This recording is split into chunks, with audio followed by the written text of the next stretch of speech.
নমস্কার, কুকুই চৈতালিতে সবাইকে স্বাগত। কী ভাবছেন, আজকে এই গ্রিন রেসিপিটা শেয়ার করব আপনাদের সাথে? ঠিকই ধরেছেন, কিন্তু কোনো রকম আর্টিফিশিয়াল কালার ছাড়া। চলুন দেখা যাক গ্রিন কালারটা কী করে এলো। এর জন্য প্রথমে কড়াইয়ে জল গরম করে তাতে দিয়ে দিচ্ছি পালং শাক। ধুয়ে পরিষ্কার করে রাখা পালং শাক দিয়ে দিচ্ছি এবং তাতে দিয়ে দিচ্ছি লবণ।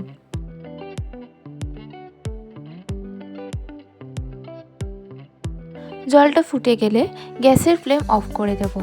এবার শাকগুলো তুলে নিয়ে বাটিতে রাখা বরফ জলের মধ্যে দিয়ে দেব। এই প্রসেসটাকে ব্লাঞ্চিং বলে। পুরো শাকটা ঠান্ডা জলের মধ্যে দিয়ে দেওয়ার পর এবার সেটা ঠান্ডা জল থেকে তুলে নিয়ে মিক্সার গ্রাইন্ডারের মধ্যে দিয়ে দেব।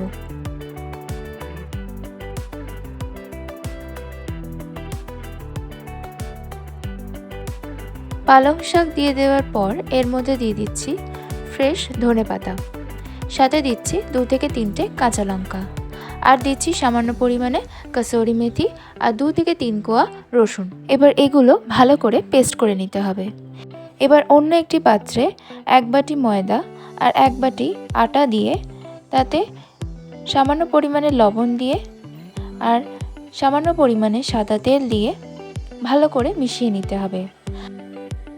আপনারা এখানে আটা ময়দা দুটো একসাথে না মিশিয়ে পুরোটাই আটা বা পুরোটাই ময়দার ব্যবহার করতে পারেন। এরপর এতে দিয়ে দিচ্ছি বেটে রাখা পালং শাক ধনেপাতার মিশ্রণটা দিয়ে ভালো করে ময়দা আটার সাথে মেখে নিতে হবে। আমি এখানে 6টা পরোটা হওয়ার মতো আটা ময়দার মিশ্রণ নিয়েছি এবং সেই অনুপাতেই পালং শাক আর ধনেপাতা নিয়েছি। আপনারা যতটা পরিমাণে বানাবেন সেই অনুপাতে শাকের পেস্ট তৈরি করে নেবেন।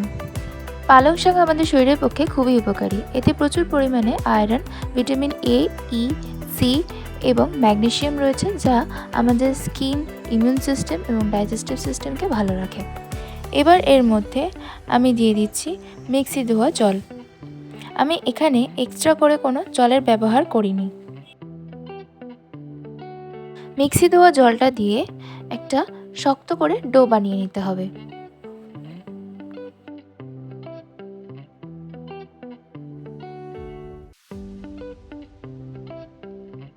ডোটা রেডি হয়ে গেলে ওপর থেকে সামান্য সাদা তেল ছড়িয়ে আবারও ভালো করে সাদা তেলটার সাথে মেখে নিয়ে মিনিট 10-এর জন্য চাপা দিয়ে রেস্ট হতে দেব।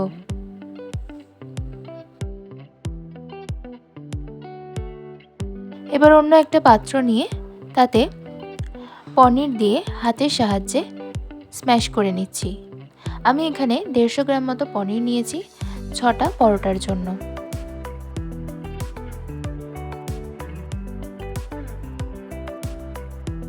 ভালো করে স্ম্যাশ করে নেওয়া হয়ে গেলে এর মধ্যে একে একে দিয়ে দিচ্ছি লবণ, গোটা জিরে, শুকনো লঙ্কা গুঁড়ো, ধনেপাতা কুচি আর 2টো লঙ্কা কুচি।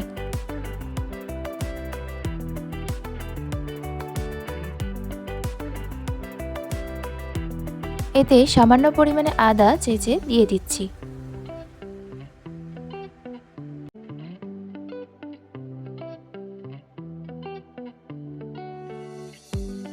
এবার সব কিছু ভালো করে হাতের সাহায্যে পনিরের সাথে মিশিয়ে নিতে হবে। বাঙালিরা সাধারণত পালং ভাজা বা ঘন্ট হিসেবে খেয়ে থাকে বা কখনো কখনো পালং পনির হিসেবেও খেয়ে থাকে। মাঝে মাঝে এইভাবে পালংয়ের রেসিপিটা বানিয়ে দেখতে পারেন স্বাদ বদলের জন্য। এবার ডোটা থেকে লেচি কেটে নেব।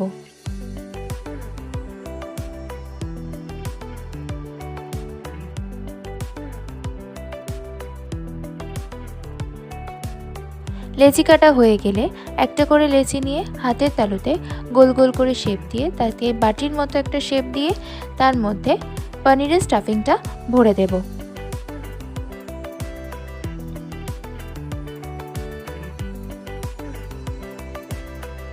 পনিরটা ভালো করে দিয়ে নেওয়ার পর মুখটা ভালো করে বন্ধ করে নিয়ে সামান্য ময়দা বা আটার গুঁড়ো দিয়ে বেলে নেব।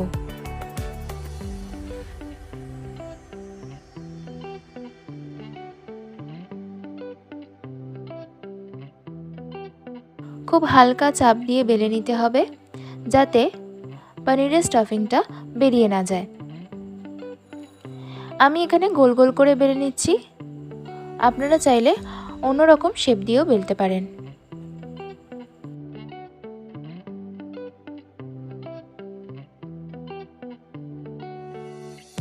এইভাবে গোল করে বেলে নেওয়ার পর তাওয়ায় দিয়ে দুপিঠ ভালো করে সেঁকে নেব।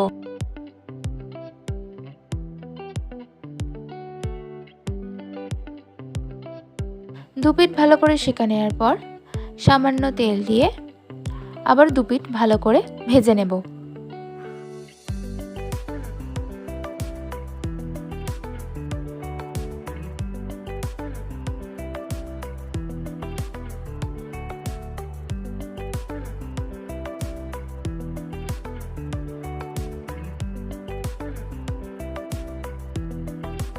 দুপিঠ ভালো করে ভাজা হয়ে গেছে, এবার সেটা নামিয়ে নিচ্ছি।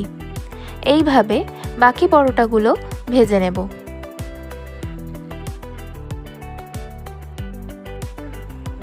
সমস্ত পরোটাগুলো ভাজা হয়ে গেলে এইভাবে ওপর থেকে বাটার দিয়ে গার্নিশ করে সার্ভ করুন পালং পনির পরাঠা।